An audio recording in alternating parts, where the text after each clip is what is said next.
আসসালামু আলাইকুম। আজকে আমরা রান্না করব চিংড়ি মাছের দো পেঁয়াজা।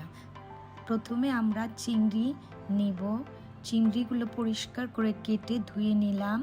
তারপর পেঁয়াজ কুচি করে কেটে নিলাম। তারপর আদা রসুন জিরা একসাথে বেটে নিয়েছি। কাঁচামরিচ, টমেটো, ধনিয়া পাতা।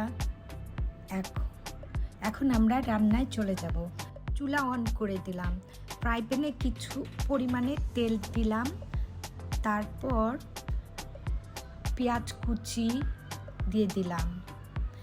পেঁয়াজগুলো বেরেস্তা হওয়ার পর্যন্ত আমরা নাড়তে থাকবো। লবণ দিলাম। তারপর সামান্য পরিমাণে পানি দিলাম। হলুদের গুঁড়ায় 1 চা চামচ, মরিচের গুঁড়া 1 চা চামচ দিয়ে নাড়তে থাকি। তারপর আদা রসুন জিরা বাটা 1.5 চা চামচ দিয়ে নেড়ে টমেটোগুলো দিয়ে দিব। এরপর টমেটোগুলো মশলার সাথে মিশিয়ে চিংড়িগুলো ঢেলে দিব। সবগুলো একসাথে মিক্সড করে ঢাকনা দিয়ে ঢেকে দিব। কিছুক্ষণ পর ঢাকনা উঠিয়ে আবার নেড়ে চেড়ে দিব।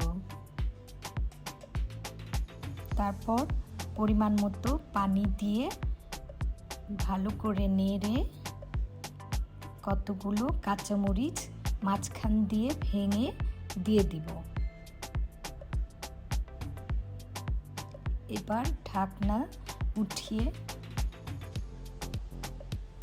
দেখব হয়েছে কিনা। তারপর সামান্য ধনিয়া পাতা কুচি দিয়ে আবার কিছুক্ষণের জন্য নেড়ে চেড়ে